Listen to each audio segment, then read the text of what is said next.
ஆந்திர பிரதேசத்தில் சட்டமன்ற தேர்தலும் நடந்திருக்கு, நாடாளுமன்ற தேர்தலும் நடந்திருக்கு. 2 தேர்தல்களிலும் பிஜேபியாக இருந்தாலும் சரி, காங்கிரஸாக இருந்தாலும் சரி, அவர்களோட போட்டி அப்படிங்கிறது இந்த டிடிபி தெலுங்கு தேசம் பார்ட்டியோ இல்லை ஒய்எஸ்ஆர் காங்கிரஸ் கூடவோ இல்லை, நோட்டா கூட தான்.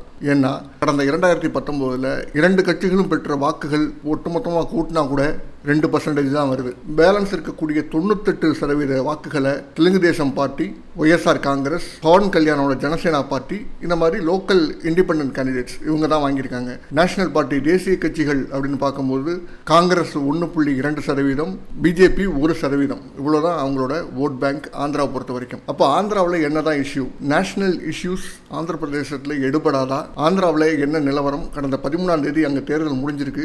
யாருக்கான வெற்றி வாய்ப்பு அதிகமாக இருக்குது அப்படிங்கிறதெல்லாம் இந்த வீடியோவில் நம்ம பார்ப்போம். ஆந்திராவில் தற்போது ஆட்சியில் இருக்கிறது ஜெகன்மோகன் ரெட்டியோட ஒய்எஸ்ஆர் காங்கிரஸ்.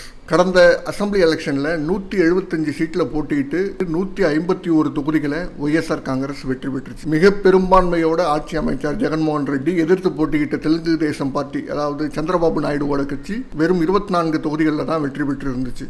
அந்த அளவுக்கு மிகப்பெரிய அலை அங்கே ஆந்திராவில் வீசிச்சு. ஜெகனுக்கு சாதகமான அலை. ஜெகன் அவருடைய தந்தை ஒய்எஸ் ராஜசேகர ரெட்டி, அவர் காங்கிரஸில் இருந்தவர். அவர் முதலமைச்சராக இருக்கும்போதே ஒரு விமான விபத்தில் அவர் உயிரிழந்தார். அதன் பிறகு காங்கிரஸ்லேருந்து விலகி ஜெகன்மோகன் ரெட்டி ஒய்எஸ்ஆர் காங்கிரஸ்னு ஒரு கட்சி ஆரம்பிக்கிறாரு. அது வரைக்கும், அதாவது 2009 அது வரைக்கும் 39% வாக்குகளை பெற்றிருந்த காங்கிரஸ் இப்போ 1%க்கு கீழே நிற்கிது. 2009க்கு பிறகு கட்சி ஆரம்பித்த ஜெகன்மோகன் ரெட்டி ஒய்எஸ்ஆர் காங்கிரஸ் ஆரம்பித்ததுக்கு பிறகு அவருக்கு கிடைத்த வாக்குகள்னு பார்த்தோம்னா 50% வாக்குகள். அதாவது காங்கிரஸோட ஒட்டுமொத்த வாக்குகள் 39% பெற்றுக்கிட்டு தெலுங்கு தேசம் பார்ட்டியோட வாக்குகளையும் பிரித்து எடுத்துட்டு 50% வாக்குகளை ஜெகன்மோகன் ரெட்டி பெற்றிருந்தார். எதிர்த்து போட்டியிட்ட தெலுங்கு தேசம் பார்ட்டி 39% வாக்குகளை பெற்றிருந்துச்சு. பவன் கல்யாண், நடிகர் பவன் கல்யாண், அவர் ஒரு கட்சி ஆரம்பிச்சு ஜனசேனா பார்ட்டி அப்படின்னு ஒன்று ஆரம்பிச்சு அவரும் போட்டியிட்டார். அவர் ஒரு 5% வாக்குகளை பெற்றார். இப்போ 3 பேரும் தனித்தனியாக போன தேர்தலில் போட்டியிட்டாங்க. இந்த முறை டிடிபி தெலுங்கு தேசம் பார்ட்டி, ஜனசேனா கட்சி, 3வது பிஜேபி, 3 கட்சிகளும் இணைந்து போட்டியிடுறாங்க கூட்டணியில். எதிர்த்து ஒய்எஸ்ஆர் காங்கிரஸ் 175 தொகுதிகளிலையும் தனித்து போட்டியிடுது. ஓட் பேங்க் அப்படிங்கும்போது பிஜேபியோட ஓட் பேங்க் வெறும் 1% தான். தெலுங்கு தேசம் ஒரு 39%, பவன் கல்யாணோட கட்சி ஒரு 5%, ஒட்டுமொத்தமாக சேர்க்கும் போது ஒரு 45% அந்த கூட்டணிக்கு போன தேர்தலின் அடிப்படையில் கிடைக்கும். அதே மாதிரி ஜெகன்மோகன் ரெட்டிக்கு 50% வாக்குகள் கிடைக்கும். அதாவது போன தேர்தல் மாதிரி இந்த தேர்தலையும் மக்கள் வாக்களித்தார்கள் என்றால் இதுதான் நிலைமை. இப்போது ஆந்திராவில் என்னென்ன இஷ்யூஸ் இருக்குது?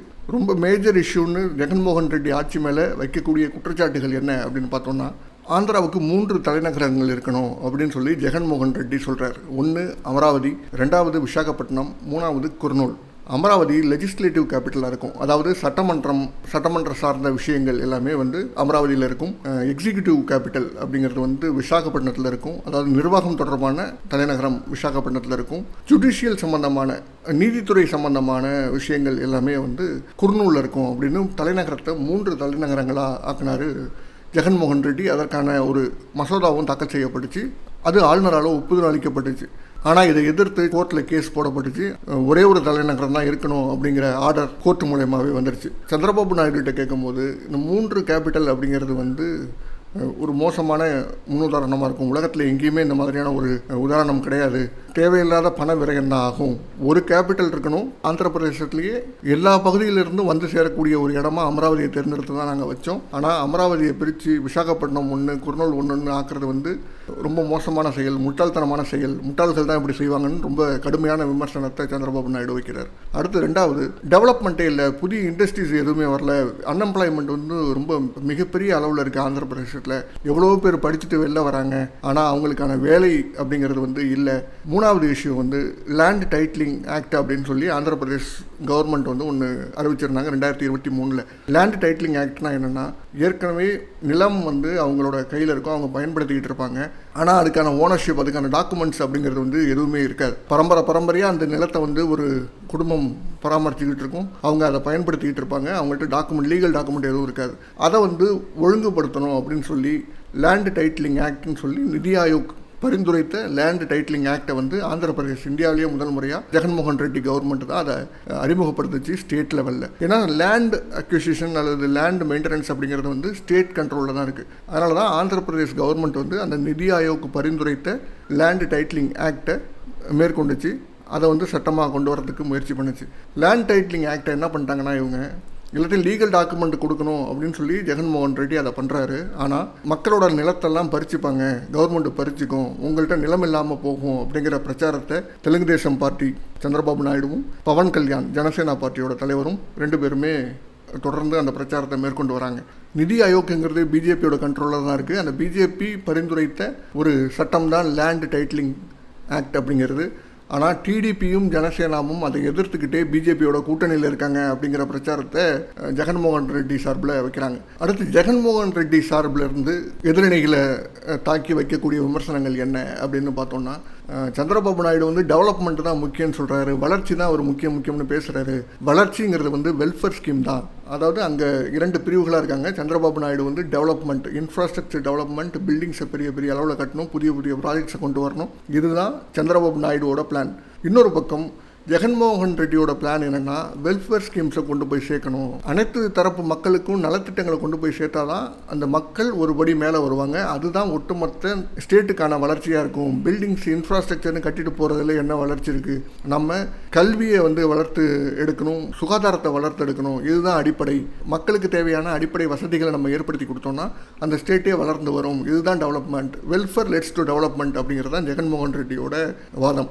ஜெகன் ஆட்சியில் ஒரு சில நல்ல திட்டங்கள் என்னென்ன அப்படின்னு பார்த்தோம்னா, அம்மா ஓடி திட்டம் அப்படின்னு ஒரு திட்டம், டைரக்ட் பெனிஃபிஷியரி டிரான்ஸ்ஃபர் டிபிடி அப்படின்னு சொல்கிறாங்க. டைரெக்டாக அந்த மக்களோட அக்கௌண்ட்லேயே வந்து போய் பணம் போடுற மாதிரியான ஒரு திட்டம், இது ஒரு சைடு. இன்னொன்று, கவர்மெண்ட் ஸ்கூல்ஸில் இருக்கக்கூடிய பசங்களுக்கு இங்கிலீஷ் மீடியத்தை அறிமுகப்படுத்தியிருக்காரு. இதை எதிர்த்து தெலுங்கு தேசம் பார்ட்டி வந்து கோர்ட்டில் கேஸ் போட்டிருக்காங்க. ஆனால் ஜெகன் வைக்கக்கூடிய குற்றச்சாட்டு என்னென்னா, உங்கள் வீட்டு பேரப்பிள்ளைகளோ உங்கள் வீட்டு பிள்ளைகளோ இங்கிலீஷ் மீடியம் படிக்கிறா இல்லையா, ப்ரைவேட் ஸ்கூல்ஸில் கான்வென்ட் ஸ்கூல்ஸில் படிக்கிறா இல்லையா, அப்போது அதே திட்டம் அதே ஸ்கீம் கவர்மெண்ட் ஸ்கூல் பசங்களுக்கு வந்தால் என்ன தப்பு அப்படின்னு ஜெகன் கேட்குறாரு. தெலுங்கு மட்டும் போதாது, ஆங்கிலமும் முக்கியம் அப்படிங்கிற நோக்கத்தோட ஆந்திர அரசு செயல்படுது. ஆனால் அதற்கு டிடிபி முட்டுக்கட்டையாக இருக்குது. ஆனால் அவங்க வீட்டு குழந்தைகள் எல்லாமே ஆங்கில வழி கல்வியை தான் படிக்கிறாங்க அப்படிங்கிற குற்றச்சாட்டையும் ஜெகன்மோகன் ரெட்டி வைக்கிறார். இந்தியாவிலேயே பணக்கார மாநிலம் அப்படின்னு பார்த்தோம்னா தெலுங்கானா. ஆந்திராவை பார்க்கும்போது ஒரு 7வது இடத்துல இருக்குது. இதற்கான காரணம், ஹைதராபாத் உள்ளடக்கிய தெலுங்கானா ஒரு பகுதியாக தனியாக பிரிஞ்சிருச்சு, பிற பகுதிகள் ஆந்திரான்னு தனியாக பிரிஞ்சிருக்கு. ஹைதராபாத் தான் ஏற்கனவே நிறைய வளர்ச்சி திட்டங்களை கொண்டிருக்கக்கூடிய ஒரு பகுதி, ஏற்கனவே மாநிலத்தின் தலைநகராக இருந்ததுனால அதை சுற்றி இருக்கக்கூடிய பகுதிகள் வந்து நிறைய வளர்ச்சி அடைஞ்சது. அங்கே நிறைய ப்ராஜெக்ட்ஸ் வந்துச்சு.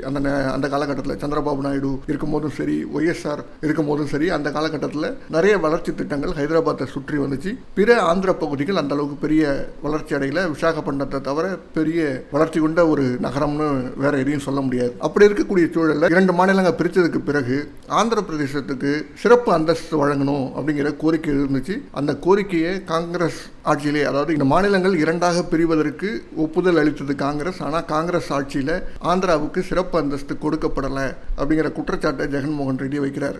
காங்கிரஸ் ஒரு பக்கம் இப்படி பண்ணுச்சுன்னா, இன்னொரு பக்கம் டிடிபி பெரியும் போது முதலமைச்சராக இருந்தவர், ஆந்திராவில் முதலமைச்சராக இருந்தவர் வந்து சந்திரபாபு நாயுடு. சந்திரபாபு நாயுடும் ஸ்பெஷல் ஸ்டேட்டஸை கேட்டு வாங்கியிருக்கணும். ஆனால் அவரும் அதை கேட்கல. பிஜேபி ஆட்சியிலேயாவது அதை கேட்டு வாங்கியிருக்கணும், அவர் அப்பவும் அதை கேட்கல. ஆனால் ஸ்பெஷல் பேக்கேஜ் அப்படின்னு சொல்லி பணத்தை மட்டும் வாங்கிட்டு வந்து இங்கே செலவு பண்ணார். அது பெரிய அளவில் ஆந்திர மாநிலத்தோட வளர்ச்சிக்கு உதவலை அப்படின்னு ஜெகன்மோகன் ரெட்டி குற்றச்சாட்டு வைக்கிறார். இப்போ கூட தெலுங்கு தேசம் பார்ட்டி, ஜனசேனா பார்ட்டி எல்லாருமே வந்து ஸ்பெஷல் ஸ்டேட்டஸ் கேட்டகரியில் ஆந்திராவுக்கு வழங்கணும் அப்படின்னு சொல்கிறாங்கல்ல. ஆனால் பிஜேபி இதை எங்கேயாவது பேசியிருக்கா? ஆந்திராவில் வந்து அமித்ஷா பேசினார், மோடி பேசினார், 10 வருஷம் ஆட்சியில் இருந்திருக்காங்க. ஆனால் ஸ்பெஷல் ஸ்டேட்டஸை பற்றி அவங்க பேசவே இல்லை. இப்போவும் டிடிபி கூட்டணியில் இருக்குது, இப்போவும் பேச மாட்டுறாங்க. ஏன் இப்போது ஓட்டு போட்டால் நீங்கள் வந்து திரும்ப பிஜேபியை தேர்ந்தெடுத்திங்கன்னா ஸ்பெஷல் ஸ்டேட்டஸ் கேட்டகரி கொடுக்குறோம் ஆந்திராவுக்குன்னு பேச வேண்டியதானே, ஏன் அவங்க பேசலை அப்படிங்கிற குற்றச்சாட்டை ஜெகன்மோகன் ரெட்டி அடுக்கிறாரு. எப்போ பிஜேபிக்கு மெஜாரிட்டி இல்லாமல் போகுதோ, ஆந்திராவை நம்பி, ஆந்திராவில் இருக்கக்கூடிய லோக்சபா சீட்ஸை நம்பி எப்போ பிஜேபி இருக்குதோ அப்போ தான் ஸ்பெஷல் ஸ்டேட்டஸ் கேட்டகரி கிடைக்கும். எப்போ காங்கிரஸுக்கு அந்த நிலைமை வருதோ அப்போ தான் ஸ்பெஷல் ஸ்டேட்டஸ் கேட்டகரி ஆந்திராவுக்கு கிடைக்கும் அப்படின்னு ஜெகன்மோகன் ரெட்டி சொல்கிறார். அடுத்த ஆக்டர் பவன் கல்யாண். பவன் கல்யாணோட ரோல் வந்து இதில் ரொம்ப இம்பாக்ட்ஃபுல்லாக இருக்கும் அப்படின்னு எதிர்பார்க்கப்படுது. காரணம், போன முறை தனியாக நின்று ஏறக்குறைய 5% வாக்குகளை பெற்றிருந்தார். அந்த 5% வாக்குகள் இந்த தேர்தலில் ரொம்ப முக்கியமானது. ஏன்னா பிஜேபிக்கு இங்கே ஓட்டே கிடையாது, 1% தான். தெலுங்கு தேசத்துக்கு 39% இருக்குது, மொத்தம் 40. இப்போது இந்த 5% அப்படியே ரிட்டைன் ஆகி இதை விட இன்னும் கூடுதலான வாக்குகள் அவருக்கு கிடைச்சதுன்னா, ஜெகன்மோகன் ரெட்டிக்கு எதிராக சில வாக்கு திரும்பிச்சுன்னா, அதாவது ஒரு 3% அந்த பக்கம் போச்சுன்னா, டிடிபி, பிஜேபி ஜனசேனா பார்ட்டியோட வாக்குகள் கூடும், அந்த கூட்டணி வெல்லும். ஆனால் 3% மேலே ஜெகன்மோகன் ரெட்டிக்கிட்டேருந்து அந்த பக்கம் வாக்குகள் நகரலைன்னா ஜெகன்மோகன் ரெட்டி தான் வெற்றி பெறுவார் அப்படிங்கிறது தான் நிலைமையாக இருக்குது. பவன் கல்யாண் போன எலெக்ஷனில் நிற்கும் போதே அவருக்கு என்ன விமர்சனம் வந்துச்சுன்னா, அவர் 2 தொகுதிகளில் போட்டி போட்டார், ஆனால் ஜெயிக்கல. பவன் கல்யாணோட வாக்குகள்லாம் ட்விட்டர் ஐடியா இருக்குது, ஆனால் ஓட்டர் ஐடியா இல்லை அப்படிங்கிற விமர்சனம்லாம் வச்சாங்க. ரொம்ப நகைச்சுவையான விமர்சனங்கள்லாம் அந்த நேரத்தில் வைக்கப்பட்டுச்சு. ஆனால் அந்த நிலை இப்போ அதுக்கு மாறி இருக்கா அப்படிங்கிறது களத்தில் தேர்தல் முடிவுகள் வரும்போது தான் தெரியும். அர்பன் ஓட்ஸை பொறுத்த வரைக்கும், அதாவது நகரப்பகுதிகளில் தெலுங்கு தேசம் பார்ட்டி ஸ்ட்ராங்காக இருக்காங்க, கிராமப்புற பகுதிகளில் ஒய்எஸ்ஆர் காங்கிரஸ் ஸ்ட்ராங்காக இருக்காங்க. குறிப்பாக இந்த வெல்ஃபேர் ஸ்கீம்ஸ் கிராமப்புற மக்களை அதிகமாக போய் சேர்றதுனால அந்த வாக்கு வங்கியிலேருந்து எந்த பிரிவும் ஜெகன்மோகன் ரெட்டிக்கு இருக்காது அப்படின்னு நம்பப்படுது. இன்னொரு பக்கம் தெலுங்கு தேசம் பார்ட்டி வளர்ச்சி இல்லை, இண்டஸ்ட்ரீஸ் இல்லை, அன்எம்ப்ளாய்மெண்ட் அதிகமாக இருக்குது அப்படின்னு சொல்லி பிரச்சாரம் பண்ணுறதுனால நகரப்புறங்களில் அவருக்கான வாக்குகள் இன்னும் அதிகரிக்கிறதுக்கு வாய்ப்பு இருக்குது. 2 பக்கம் ஒப்பிட்டு பார்க்கும்போது கிராமப்புறங்கள்லேயே மக்கள் தொகை அதிகமாக இருக்குது. ஆக 3% மேலே ஜெகன்மோகன் ரெட்டிக்கு வாக்குகள் குறையாமல் இருந்தால் மீண்டும் ஆந்திர பிரதேசத்தில் ஜெகன்மோகன் ரெட்டியோட ஆட்சி தான் வருவதற்கான வாய்ப்புகள் அதிகமாக இருக்குது. என்ன நடக்குது அப்படிங்கிறத பொறுத்திருந்து பார்ப்போம். நன்றி.